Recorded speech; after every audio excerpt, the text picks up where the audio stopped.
तमाम संतों गुरुओं को नमन करते हुए, जिनमें प्रमुख रूप से महात्मा ज्योतिबा फुले जी, जो कि सामाजिक क्रांति के दूत, महाराष्ट्र में जिनका जन्म हुआ, उनको हिस्ट्री में वो स्थान, इतिहास में वो स्थान नहीं दिया गया, जबकि वो पूरे भारत के आइकॉन रह चुके। ऐसे महात्मा ज्योतिबा फुले जी को नमन करते हुए, उनकी पत्नी माता सावित्रीबाई फुले जी को नमन करते हुए, निश्चित रूप से मैं ये बात दावे के साथ कहती हूँ कि अगर माता सावित्रीबाई फुले जी ने उस शिक्षा की अलग देश की बेटियों के लिए नहीं जगाई होती, तो इस देश के अंदर ना तो इंदिरा गांधी जी प्रधानमंत्री होती, ना ममता बनर्जी जी मुख्यमंत्री होती, ना हमारी बहन सुश्री कुमारी मायावती जी मुख्यमंत्री होती, और ना आज इस मंच पर मैं करीब 90% बेटियों को सम्मानित कर रही हूँ, इन बेटियों को ये सम्मान लेने का मौका मिलता। तो आप समझिए बेटियों के शिक्षा की ताकत को। हमारी आइकॉन माता सावित्रीबाई फुले जी, जिन्होंने इस देश की 49% आबादी के लिए शिक्षा की अलग जगाई, उनको नमन करते हुए साथ में ही हमें, चूंकि अभी मैं धर्मेंद्र भाई को सुन रही थी मेरे मंच पर, मैंने बहुत अपने भाइयों को सुना जो मंच पर आसीन है, राजकुमार भाई साहब को सुना। आप लोग थोड़ा पेशेंस रखिए, हम विस्तार में बात करेंगे। हम नहीं चाहते हैं सिर्फ कि मैं आई हूँ दिल्ली से, मेरा सम्मान हो और हम यहाँ से थोड़ी बहुत कुछ बात करके भाषणबाजी करके चले जाएं। मेरा उद्देश्य है कि अगर मैं आई हूँ, आप लोग इतने 5-6 घंटों से लगातार बैठे हुए हैं, तो इसका कुछ सार्थक मतलब निकले। सिर्फ मैं अपनी बात नहीं करूंगी, आप लोगों से भी मैं बात सुनूंगी। पेरियार रामास्वामी, उनको भी पढ़ना चाहिए, उनको नमन करते हुए। ये मध्य प्रदेश की धरती, जो कि कुशवाहा, सात, सैनी, मौर्य समाज, जाटव, एससी समाज की धरती, और साथ ही साथ एक बहुत बड़ा समाज है यहाँ पर जो एसटी समाज है, उसके आइकॉन बिरसा मुंडा को नमन करते हुए मैं अपनी बात को आगे रखती हूँ। आपने छत्रपति साहू जी का महाराष्ट्र का नाम सुना होगा, जो भी हमारे भाई सत्यशोधक समाज या बहुत सारे सामाजिक क्रांतियों से जुड़े हुए हैं, जिसमें ओबीसी महासभा के धर्मेंद्र भाई हैं, पिंकी कुशवाहा भाई हैं, योगेश भाई हैं, बहुत मेरे मध्य प्रदेश के भाइयों से कांटेक्ट में हूँ। छत्रपति साहू जी महाराज महाराष्ट्र में कोल्हापुर में थे, वो कोल्हापुर के राजा थे। इस देश के वो पहले ऐसे व्यक्ति थे जिन्होंने, वो ओबीसी समाज से आते थे, लेकिन अपने राज्य में 50% आरक्षण की व्यवस्था की थी, और वो 50% की आरक्षण की व्यवस्था जब की उन्होंने, तो उनका विरोध हुआ। उन्होंने एक बात कहा, हमारा जो साम्राज्य है इसका विकास तब तक नहीं हो सकता जब तक इस देश के शोषित, पीड़ित, वंचित, दबे, कुचले, अछूत लोग, जो कि पर्टिकुलर कम्युनिटी ने किसी को अछूत बना दिया, मैं तो मानती हूँ मानवता की अगर बात करें तो सब एक समान है, उस वर्ग को अगर हम भागीदारी नहीं देंगे तो ये देश कभी समृद्ध नहीं हो सकता, ये समाज कभी समृद्ध नहीं हो सकता। इसीलिए उन्होंने रिजर्वेशन दिया। वो ओबीसी समाज से थे, लेकिन रिजर्वेशन किसको दे रहे थे? एससी समाज को। बाबा साहब भीमराव अंबेडकर जी, जिन्होंने भारत का संविधान लिखा, मैंने सुना है कि कुछ भाइयों को ऑब्जेक्शन हो जाता है, तो मेरा एक मानना है कि जब हम सम्राट अशोक की बात करते हैं, जब हम चंद्रगुप्त मौर्य की बात करते हैं, तो हम सिर्फ कुशवाहा, सात, सैनी, मौर्य समाज की बात नहीं कर रहे होते हैं, हम बात कर रहे होते हैं एक साम्राज्य की। उस साम्राज्य के चक्रवर्ती सम्राट थे। तो फिर हम जब अगर अपने हक अधिकार की बात करेंगे, तो वो हक अधिकार की बात क्या हम सिर्फ कुशवाहा, सात, सैनी, मौर्य समाज तक सीमित रखेंगे? नहीं, हमारे अंदर वो क्वालिटी है, हमारे अंदर वो क्षमताएं हैं कि ये पूरे भारत पर हमें राज करना है। तो इस भारत के हर वर्ग, जाति, धर्म, लिंग के हर व्यक्ति के हक अधिकार की बात करनी होगी। ये समाज तो मेरा परिवार है, और जब इस परिवार का कोई बेटा बेटी आगे बढ़ता है, तो समाज का दायित्व होता है उसके साथ खड़े हो जाए, कंधे से कंधा मिलाकर। चाहे वो सम्राट अशोक हो, चाहे वो चंद्रगुप्त मौर्य हो, उनके परिवार उनके साथ थे, उनका समाज उनके साथ था, लेकिन उनकी प्रजा उनके साथ थी। उनके प्रजा ने उनको शासक बनाया और वो प्रजा, मुझे नहीं लगता कि उस टाइम जातियों में बटी हुई थी।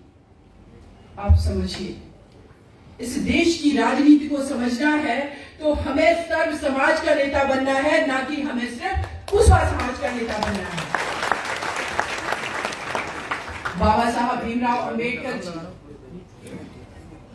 एक बेटा जिसको अछूत बनाया गया, जिसको स्कूल के अंदर घड़े से पानी पीने का अधिकार नहीं है, वो बेटा संघर्ष करके जब आगे बढ़ता है तो उनको छात्रवृत्ति देने वाला कौन व्यक्ति है? ओबीसी समाज का वो महाराज छत्रपति साहू जी महाराज। और एक और वहां पर मैं महाराष्ट्र में भूल रही हूं, मैसूर साम्राज्य। तो मैसूर के जो राजा थे उन्होंने भी उनको छात्रवृत्ति दी, और बड़ौदा के जो राजा थे उन्होंने भी छात्रवृत्ति दी। और बड़ौदा के जो राजा थे उन्होंने ये कहा कि हम ये आपको जो छात्रवृत्ति दे रहे हैं, आप जाकर के विदेश में पढ़ाई करके आइए, लेकिन आप जब भारत में आएंगे तो आपको हमारे साम्राज्य में, हमारे राज्य में एज ए पीसीएस अधिकारी नौकरी करनी होगी। उस टाइम पीसीएस का कॉन्सेप्ट नहीं था, लेकिन सिविल सर्विस की आपको नौकरी करनी होगी। जब बाबा साहब भीमराव अंबेडकर जी विदेश से पढ़ करके आए, जब वो नौकरी करने लगे, आप समझिए मेरे देश के अंदर कैसी व्यवस्थाएं हैं।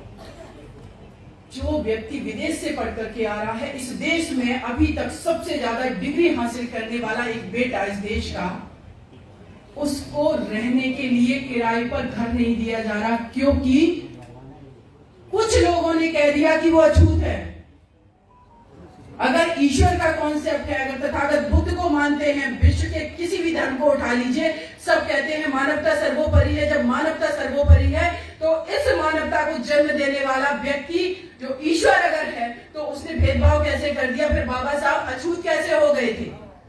या इस देश का कोई भी समाज शोषित, पीड़ित, वंचित, अछूत या अपने समकक्ष बैठाने वाला कैसे नहीं बना?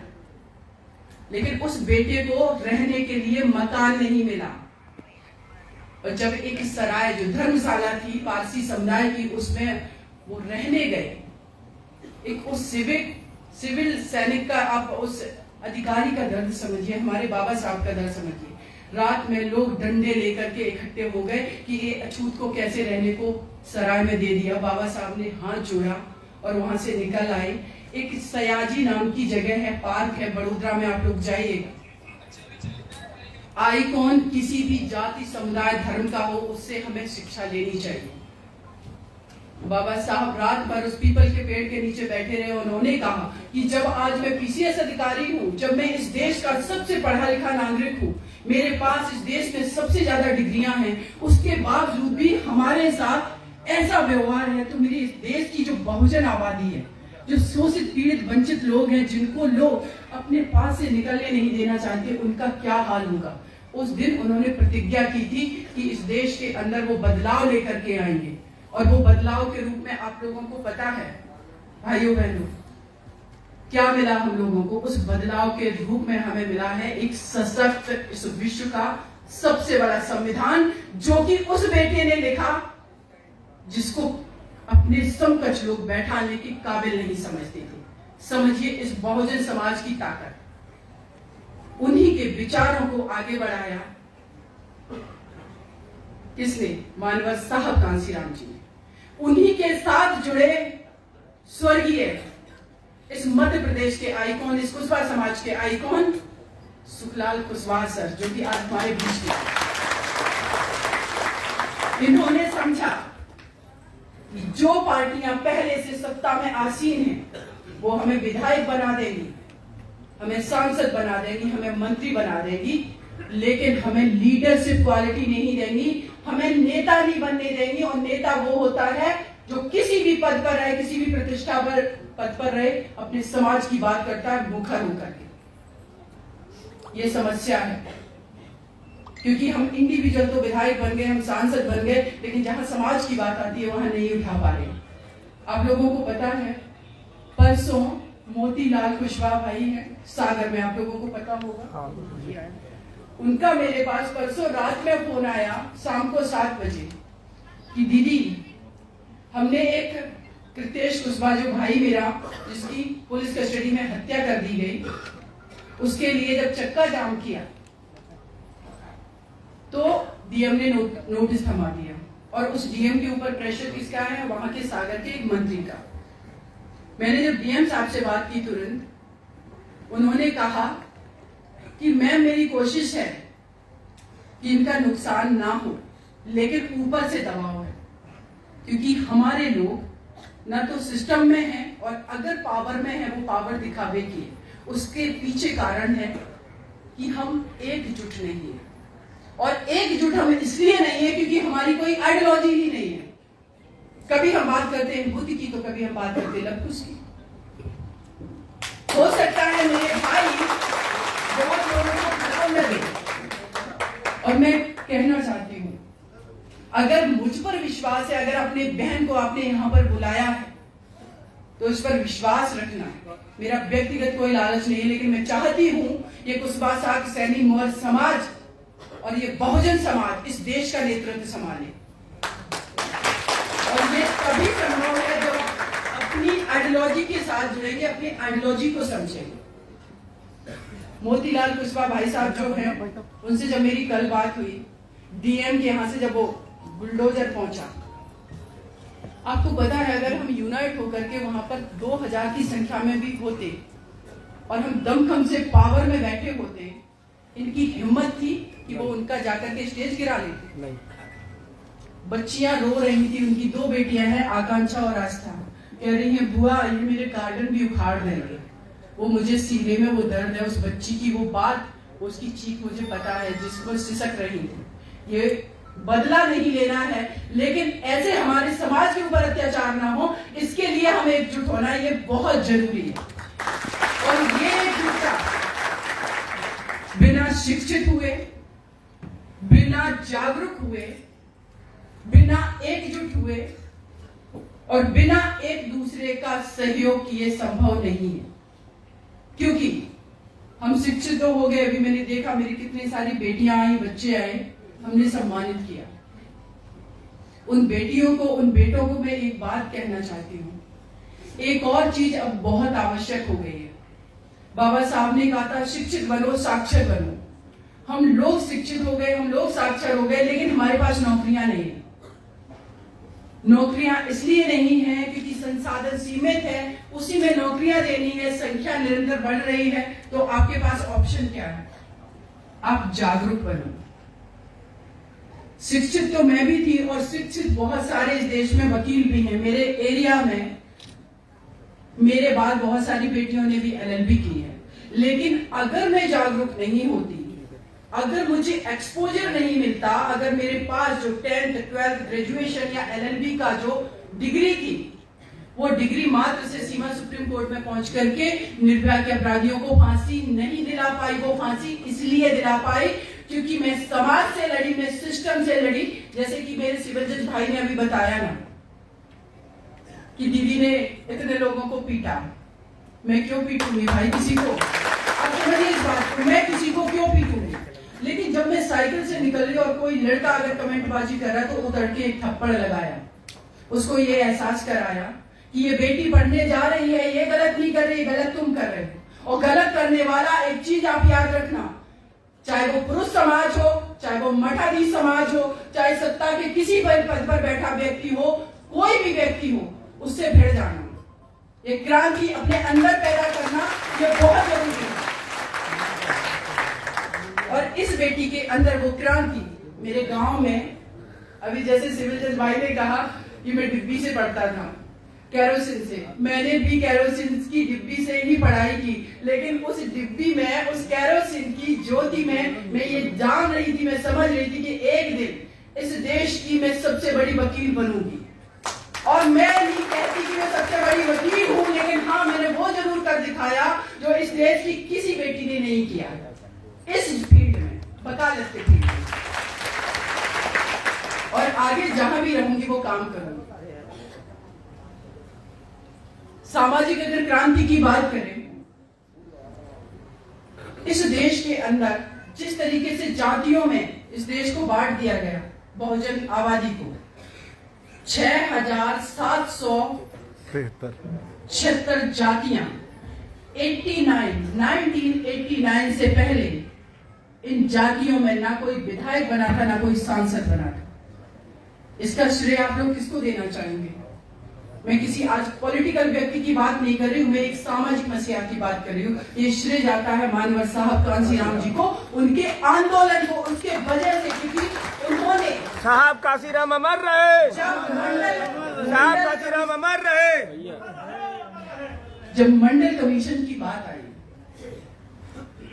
मंडल कमीशन, बीपी मंडल की हम भले ही बात कर रहे हैं, बीपी मंडल के जो उनके नाम से बना, बीपी सिंह की बात कर रहे हैं, उनका शासनकाल था, वो प्रधानमंत्री थे।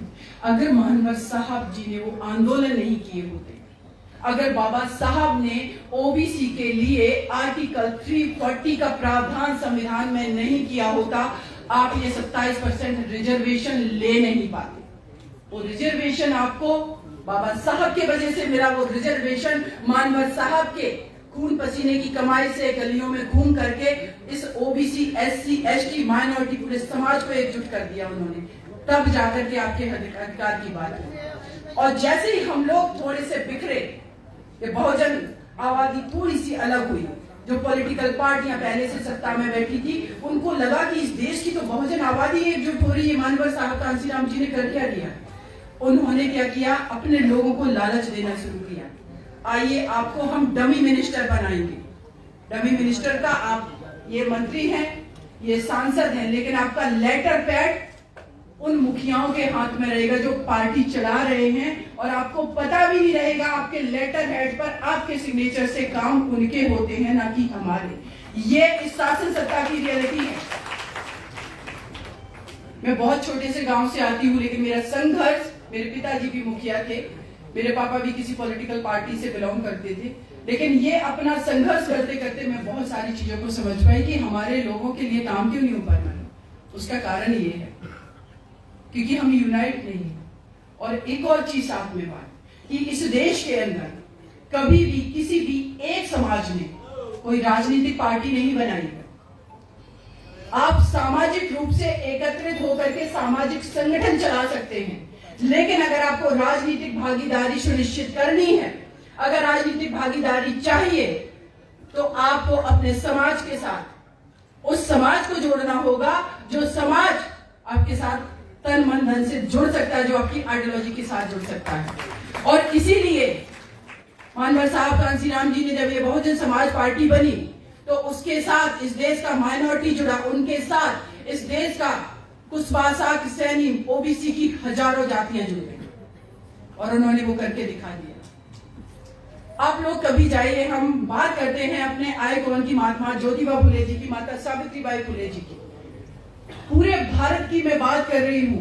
अगर सबसे अच्छा स्टैचू कहीं बना है तो आप लोगों को देखना है ना। तो जितने मेरे भाई गए हैं लखनऊ में परिवर्तन चौक के पास, आप अंबेडकर पार्क में चले जाइए, बीचों बीच बहन सुश्री कुमारी मायावती जी ने इसकी मूर्ति बनवाई है, महात्मा ज्योतिबा फुले सामाजिक क्रांति के दूत की। क्योंकि हमारे हिस्ट्री है, हमारा इतिहास है, हमारे आइकॉन है, लेकिन वो कौन लगा रहा है? जब हमारी आइडियोलॉजी का नेता सत्ता में बैठ रहा है। आप सोचिए, हम आज बात कर रहे हैं कि हमारे बच्चे पढ़ गए लेकिन नौकरियां नहीं है। उत्तर प्रदेश में बहुजन समाज पार्टी की पहली बार सरकार बनी, बहन जी ने 64,000 ओबीसी की बैकलॉग की नौकरियां दी। कौन से समाज के लोग भरे गए उसमें? ओबीसी समाज के लोग। इस सिस्टम की बहुत सारी चीजों को अगर आप समझने की कोशिश करेंगे तो रिजर्वेशन 27% आपको कहा कि हमने दे दिया, लेकिन जब नौकरी निकलती है तो क्या कह दिया जाता है कि आपके बच्चे के अगर ओबीसी के 40% से नंबर कम आए तो ये जो 100 जज की वैकेंसी है, 100 जो एसडीएम की वैकेंसी है, वो नहीं भरी जाएंगी, वो रहेंगी खाली, क्योंकि आपके 40% नंबर नहीं आए। जनरल की भर लेंगे और दूसरी समाज कैटेगरी की भर लेंगे, लेकिन ओबीसी की नहीं भरी जाएंगी। वो खाली पद रहेंगे, और उन खाली पदों को वो क्या करेंगे? अगले साल जनरल की वैकेंसी बना के निकाल देंगे, और आपको पता ही नहीं चलेगा कि आखिर आपकी भागीदारी है क्यों नहीं। ये स्ट्रेटजी है। अगर मैं माननीय सर्वोच्च न्यायालय की बात करूं, माननीय हाई कोर्ट की बात करूं, उच्च न्यायालय की बात करूं, आप लोगों ने सोचा कभी कि अगर हम लोग मुकदमे हार क्यों जाते हैं? हम डिस्ट्रिक्ट कोर्ट में हार रहे हैं, हम हाई कोर्ट में भी हार जाते हैं, हमारे लोगों की जमीनें बिक जाती हैं लेकिन न्याय नहीं मिलता, क्योंकि अपने लोग वहां नहीं हैं। मैं सर्वोच्च न्यायालय हाई कोर्ट के जो जजेस हैं उनके ऊपर आक्षेप नहीं लगा रही हूं, लेकिन जब ये जाति प्रधान देश है तो जाति के आधार पर रिप्रेजेंटेशन की आवश्यकता तो पड़ेगी ना। अगर ऐसा हो जाए तो शायद उस पर्टिकुलर जाति, उस शोषित, पीड़ित, वंचित समुदाय की बात रखने वाला कोई व्यक्ति जो इंटरप्रिटेशन में निर्वचन की धाराओं का हो रहा है, उसका करने वाला भी कोई वहां होना चाहिए। नहीं होगा ना तो वो आपकी पीड़ा नहीं समझेगा, नहीं होगा तो वो दर्द नहीं समझेगा। जब दिल्ली में मैं निर्भया केस लड़ रही थी, पता है लोग हमसे क्या कहते थे? इस देश के अंदर 4 लोगों को एक साथ फांसी की सजा असंभव है, कभी हुई ही नहीं थी। इतिहास बनेगा इतिहास।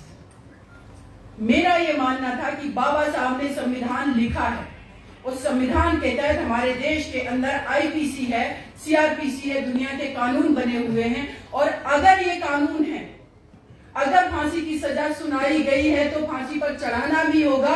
इसका इम्प्लीमेंटेशन में करके दिखाऊंगी। ये आपकी बहन ये लड़ाई सिर्फ वो नहीं लड़ रही थी कि बहस कोर्ट में गए, बहस की, आर्गुमेंट की, मुकदमा जीते या हारे चले आए, मतलब नहीं है। क्लाइंट नहीं थी निर्भया हमारी, वो हमारे देश की बेटी थी, मैंने डिसाइड कर रखा था। मैं इस सिस्टम से लड़ी। हमारे देश के राष्ट्रपति एक जगह कह रहे हैं, राजस्थान में एक बेटी के साथ जब अपराध हुआ, कहते हैं बेटियों के साथ जब अपराध होता है, रेप होता है, तो उसमें तो अपील का प्रावधान नहीं होना चाहिए, उसमें मर्सी पिटीशन जो क्षमा याचिका होती है उसका प्रावधान नहीं होना चाहिए। ये गलत है। तो मैंने एक टीवी चैनल पर उनसे अनुरोध किया कि प्रेसिडेंट ऑफ इंडिया से मेरा एक अनुरोध है कि आपके पास 12 साल से मर्सी पिटीशन पेंडिंग पड़ी हुई है, आप बड़ी बात मत करिए, पहले उन पर एक्शन लेकर के उन पर डिसीजन दीजिए। हमें तो इम्प्लीमेंट कराना है, हमें बड़ी बातें नहीं करनी है। इस देश का राष्ट्रपति, इस देश का प्रधानमंत्री, कैबिनेट मंत्री, आईएएस ऑफिसर सब अपने पद पर बैठे ईमानदारी से टाइम बाउंड समय में अगर काम कर ले, किसी को किसी पर आक्षेप लगाने की जरूरत नहीं है। तो हमारे देश के राष्ट्रपति ने, मैं कहूंगी, इस पर्टिकुलर निर्भया केस में 3-3, 4-4 दिन के अंदर में डिसीजन लिए और वो मर्सी पिटीशन पर निर्णय लिए, उन्होंने रिजेक्ट की। किससे नहीं मैंने लड़ाई की, देश के सबसे बड़े नागरिक हमारे राष्ट्रपति जी को भी मैं लेटर देकर के आई थी। मिनिस्ट्री से लड़ी, मैं कोर्ट कचहरी में लड़ी। जब सुप्रीम कोर्ट में बहुत सारे मेरे भाई, अगर उन्होंने कभी मुकदमा लड़ा होगा, 1-1 साल तक आपके मैटर लिस्ट नहीं होते, सुनवाई पर नहीं आते। ये बहन रजिस्ट्रार के सामने बैठी रहती थी कि ये मैटर फास्ट ट्रैक कोर्ट है, आपको करना पड़ेगा। जब तक घर पहुंचती थी पता चलता था कल मैटर लग गया निर्भया केस का।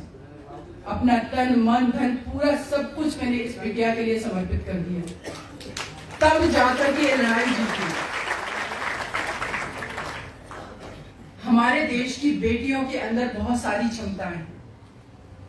अभी आप लोगों ने 2 साल पहले सुना होगा, हाथरस में एक बेटी के साथ गैंगरेप होता है, मर्डर होता है, और उत्तर प्रदेश सरकार उस बेटी को उसकी मां से छीन करके उसके परिवार को उस बेटी का डेड बॉडी नहीं देती। कौन मां नहीं चाहती कि आखिरी बार अपनी बच्ची को देखें? कौन परिवार नहीं चाहता? इन लोगों ने मिट्टी का तेल डाल करके, जो टायर होते हैं, जो गाड़ियां खराब हो जाती है उनके टायर, सोचिए इस देश की बेटियों का स्वाभिमान, सम्मान, वो ऐसी समाज की बेटी थी, वो बहुजन समाज की बेटी थी, उसका स्वाभिमान सब कुछ ये सरकारें इसलिए जला पा रही थी क्योंकि हम लोग एकजुट हैं।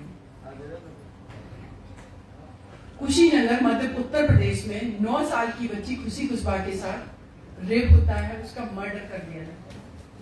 कानपुर में संयोगता कुशवाहा नाम की बिटिया को एक प्रतीक वैश्य नाम का व्यक्ति रेप करता है, 10वीं मंजिल से उसको पुतले की तरफ फेंक लेता है। हम लोग कुछ नहीं कर पाते हैं। ये पता है क्यों नहीं कर पाते? क्योंकि हम लोग यूनाइट ही नहीं है। मैंने कहा ना, हम लोग पढ़ तो गए भी हैं, हम जागरूक नहीं, हम एकजुट नहीं है। क्या हम लोगों ने कभी कोशिश की? वो उस मुकदमे को मैं लड़ रही हूँ, कानपुर जाती हूँ मैं, मुझे पता है थ्रेटनिंग इशू है, धमकी भी मिलती है, हाथरस केस में भी मुझे बहुत धमकियां मिलती हैं। मुझे लगता है कि मेरे भाई सब एकजुट होकर के खड़े हो जाए, हमारी बेटियों पर अत्याचार रुक जाए। क्योंकि दहशत भी होती है ना कि हम जब शाम के 7 बजते हैं, माँ बाप 10 फोन लगा देते, बच्चे अभी तक क्यों नहीं पहुंची।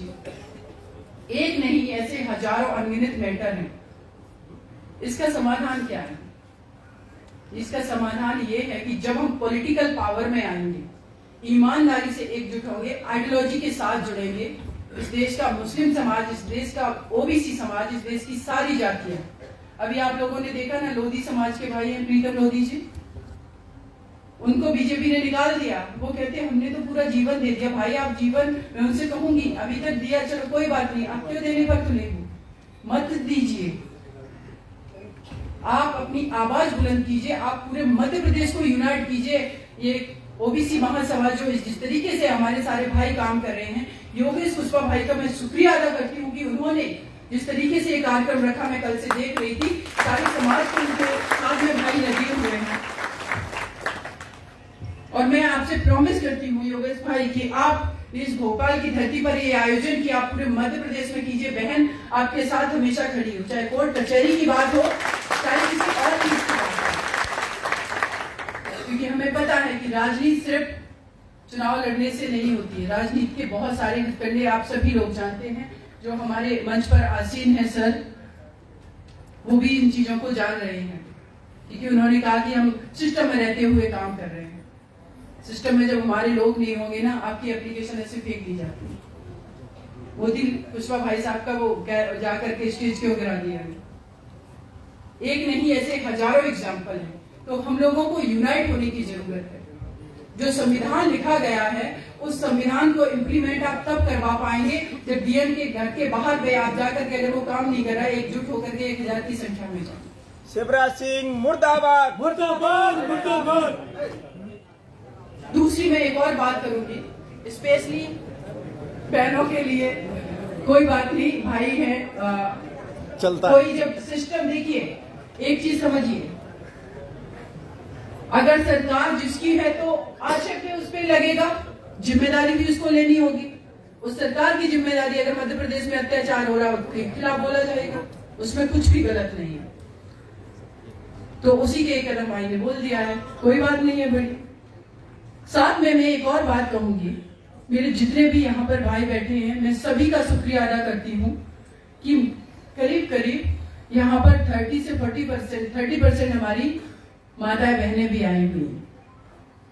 लेकिन ये आबादी ऐसे कार्यक्रम में आदी होनी चाहिए, इसलिए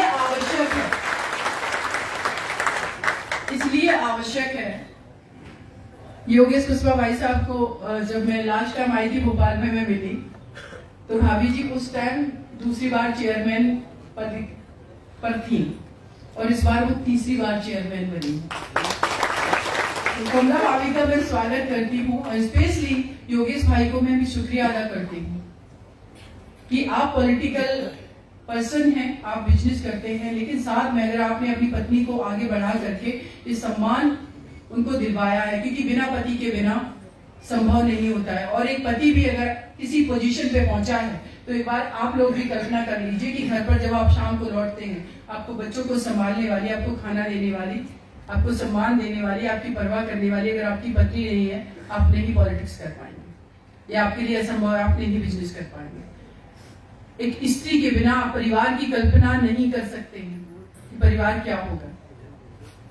तो अगर आप स्त्री के बिना कल्पना नहीं कर सकते, वो स्त्री का एक छोटा रूप आपकी बेटी हो सकती है, आपकी बहन हो सकती है, वो किसी भी घर समाज परिवार की बेटी हो सकती है। और ये हम सबकी जिम्मेदारी है कि गरीबी के कारण या किसी और कारण से किसी बेटी की पढ़ाई नहीं रुकनी चाहिए, किसी बेटे की पढ़ाई नहीं रुकनी चाहिए। लोग हमसे कहते हैं कि बहुत भाई की दीदी, मुझे आपकी तरह अपनी बेटी को बनाना है। मैं कहती हूँ अगर आपको मेरी तरीके से बनाना है बेटी को, तो पहली बात मैं कहूंगी उसको लड़ना सिखा दो। भाई सिंपल सी बात है, मुकदमा लड़ा जाता है। हम सिर्फ हल्ले खोल करके आर्गुमेंट नहीं करते हैं। सामने वाला वकील कोशिश करता है, अगर वो मेल पर्सन है, कोशिश करता है अरे मैडम तो इस तरीके की चीजें भी आती है, तो मैं उसी लहजे में उसको जवाब देती हूँ और एहसास कराती हूँ तुम सर्वश्रेष्ठ नहीं हो सिर्फ पुरुष होने से। अगर स्त्री नहीं होती तो तुम्हारा वजूद भी नहीं होता। इसलिए उसकी पावर को समझिए, उसके पेशेंस को, उसके धैर्य को, उसके पेशेंस को चेक मत करिए। वो जब पावर में आई है, जिस किसी पोजीशन पे पहुंची है, उसने एग्जाम्पल सेट किए हैं। चाहे इस देश की प्रधानमंत्री इंदिरा गांधी जी रही हो, आज उस पाकिस्तान पुलवामा जैसा अटैक कर देता है, लेकिन इंदिरा गांधी जी जब प्रधानमंत्री रही ना, उस पाकिस्तान के 2 टुकड़े कर दिए थे। लोग कहते हैं ना वो चंडी का रूप है, मैं कहती वो सिर्फ एक इंसान है, लेकिन डिसीजन मेकिंग पावर में, अगर वो पावर में बैठती है ना, सब कुछ बदल के रख देती है और बहुत ईमानदारी से बदलती है। करप्शन नहीं करती है, भेदभाव नहीं करती है।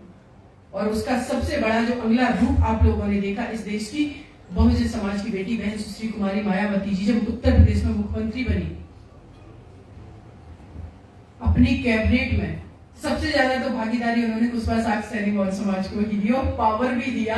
उन्होंने लेटर हेड पे सिग्नेचर नहीं करवा करके रखे थे, एक्चुअल पावर दिया। ये रियलिटी है, आप लोग चेक करिए, हम कुछ भी गलत नहीं हो रहा। इस देश के अंदर पहला एक्सप्रेसवे उत्तर प्रदेश में बना, बहन जी की देन थी। मैं बता रही हूँ, मैं किसी ऐसा नहीं कि किसी पॉलिटिकल की वो आइकॉन है इस पार्टी की इसलिए बात कर रही हूँ, इस देश की बेटियों की बात कर रही हूँ। और उन्हीं में से एक छोटा सा काम आपकी इस बहन ने कर दिया, मैं उसको छोटा नहीं मानती। अभी भविष्य में करना तो बहुत कुछ बहुत बड़ा करना है। ऐसा मेरा सपना है कि मैं देश के लोगों के काम आ जाऊँ, मेरा पूरा जीवन मेरे देश के, मेरे समाज के, मेरे अपने लोगों के, भाई बहनों के काम आ जाए। इसी में मेरी सार्थकता है। तो अपने घर की बेटी को आप, हो सकता है वो टीवी देख रही है, आप उसको डांट दे, हो सकता है आपके घर में रिश्तेदार आ रहे हैं, वो बैठी, उससे कहो बेटा तुम अंदर जाके बैठो।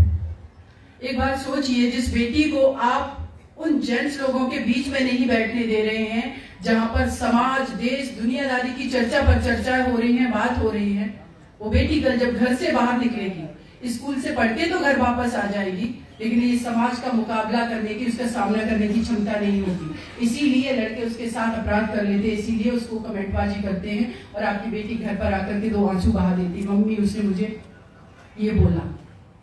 अगर उसको बाकी में घर में आपने ना वो निडरता सिखाई होती, वो लड़ना झगड़ना, गलत चीजों के खिलाफ सिखाया होता, और आपने अपनी बेटी का रूप एक गाय के रूप में ना देख करके एक शेरनी के रूप में देखा होता ना, तो वो विधायक, सांसद भी बनेगी, मंत्री भी बनेगी, देश का नेतृत्व भी करेगी। और किसी की मजाल की आपकी बेटी के साथ कोई आंख उठा करके देख ले, ओलंपिक गेम देख लो या जहां पर भी देख लो, वो प्रूव कर रही है। तो सबसे प्राथमिक पाठशाला जो मुझे लगता है स्कूल से पहले भी हमारा परिवार है। और सिर्फ हम ये बात बेटियों के लिए नहीं, हम बेटों के लिए भी कर रहे हैं। कुछ लोगों का, क्योंकि ये सामाजिक बात करना बहुत जरूरी है, कुछ लोग बड़े बुजुर्ग हैं, वो कहते हैं अरे नाती पोता होकर के, बेटा होकर के पिता से जुबान लड़ा रहा। हो सकता है आपके बेटे को आपसे ज्यादा नॉलेज हो, एंड्रॉइड फोन चला रहा है ना, उसके पास इंटरनेट है, उसके पास आपसे ज्यादा वो पढ़ाई कर रहा है, वो ज्यादा दुनिया देख रहा है। तो हो सकता है कुछ बातें वो ऐसी करे जो आप में और आपके बेटे में कॉन्फ्लिक्ट पैदा करे, अलग हो।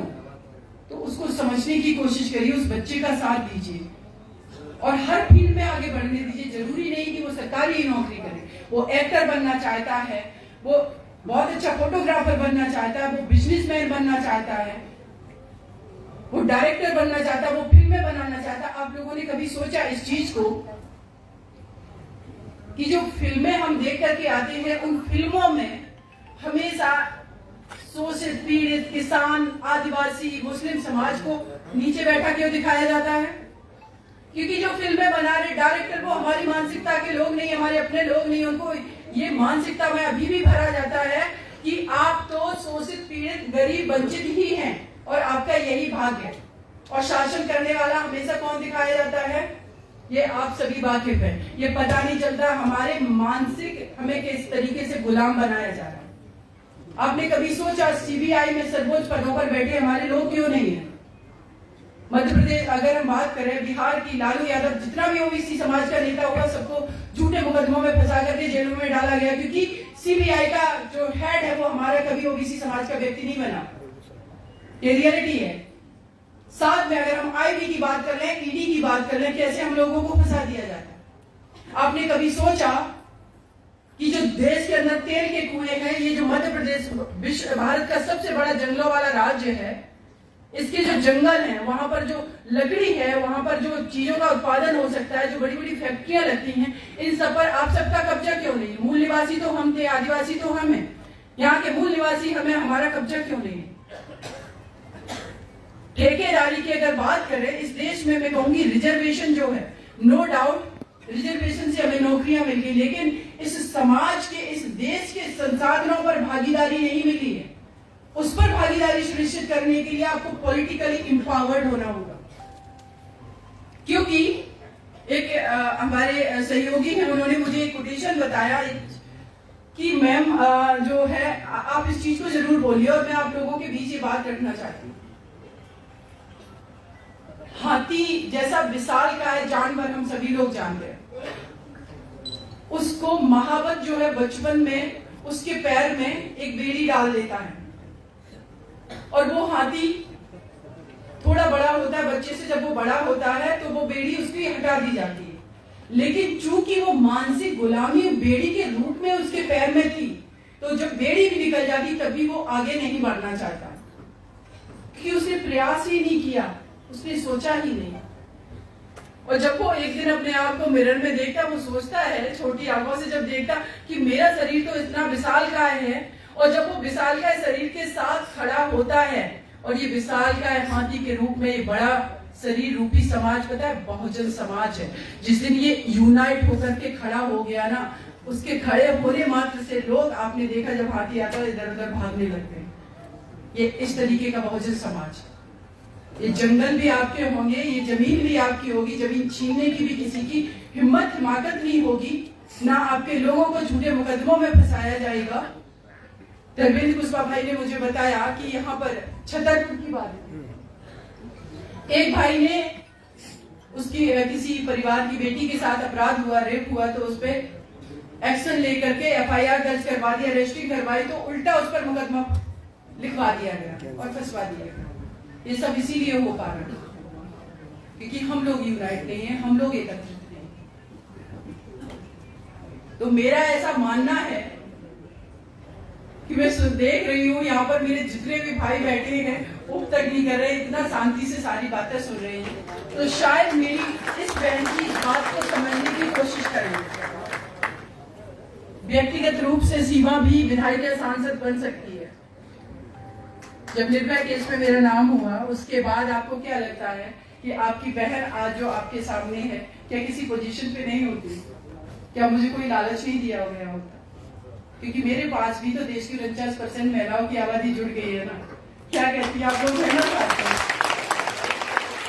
लेकिन मुझे ये लगा मैं सांसद, मंत्री, एमएलए बन जाती, लेकिन अगर देश की 49% महिलाओं की आवाज दबा दी जाती, क्योंकि ये भी चल ही रहा है सिस्टम में, जो भी सिस्टम का पार्ट हुआ है, और जो लीडर नहीं है, जिसके अंदर उसके समाज की पीछे ताकत नहीं है, उसको वो तमगा देकर के उसको चुप करा दिया जाता है, सैल्यूट टैप लगा दिया, जुबान पे बोलना नहीं है, बस इस पद का उपभोग करो। वो तो मुझे नहीं करना था। 49% इस देश की आबादी की आवाज बनना था। हमारे समाज के लिए मुझे आवाज उठानी है, और जहां पर मुझे ये आवाज उठाने का मौका मिलेगा मैं वहीं जाऊंगा। और इस रियलिटी से इस हॉल में बैठे मेरे सभी भाई वाकिफ हैं, मेरी सभी बहनें वाकिफ हैं।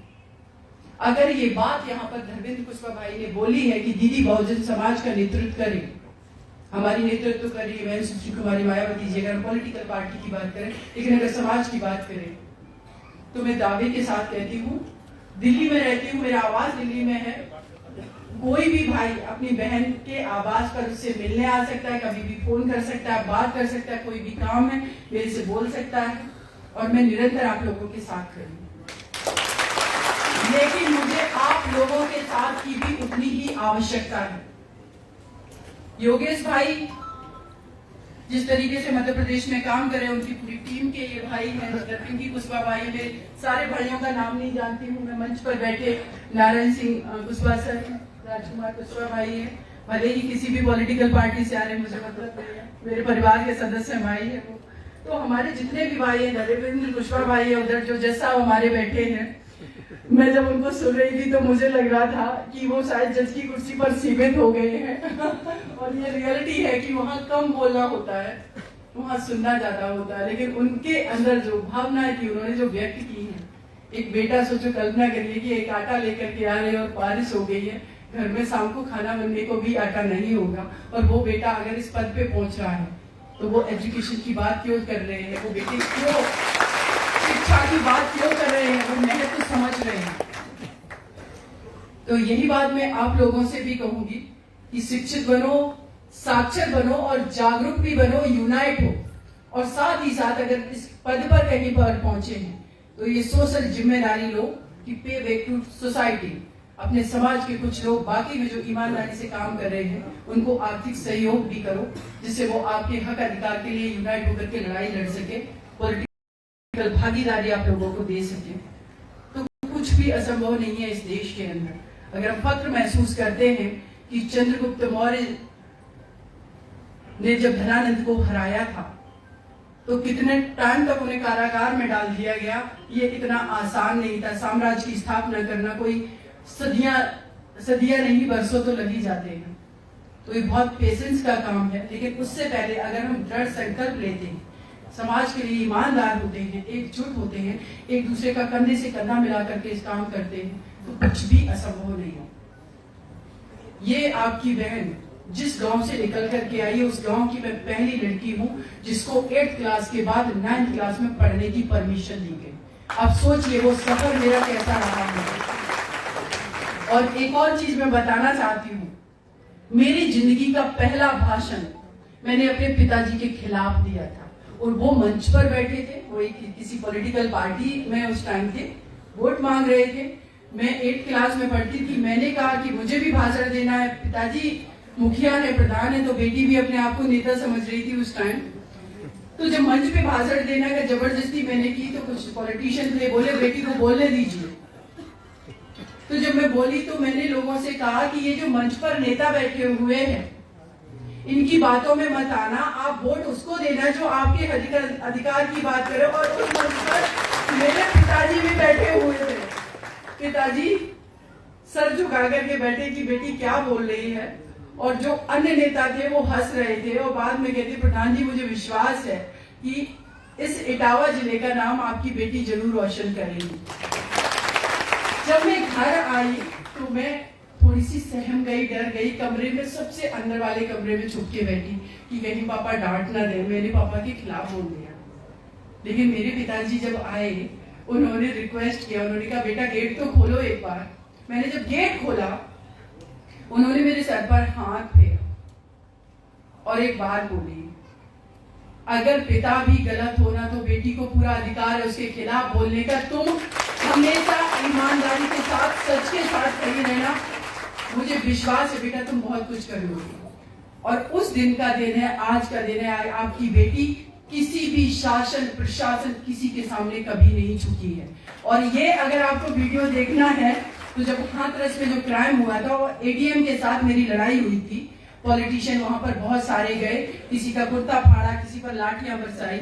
इस बहन का वो कुछ बाल बाका नहीं कर पाए। और आज वो मुकदमा मैं हाईकोर्ट लखनऊ में लड़ रही हूँ। हमारी जस्टिस के साथ, बेंच के साथ आर्ग्यूमेंट हो जाती, वकीलों के साथ तो होती ही होती है, जस्टिस के साथ भी हो जाती है।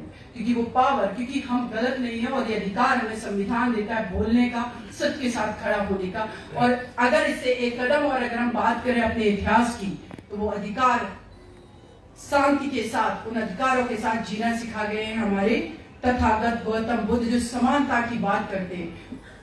बौद्ध धर्म का जो विस्तार हुआ ना, वो सच के आधार पर टिका हुआ है, वो मानवता के आधार पर टिका हुआ है।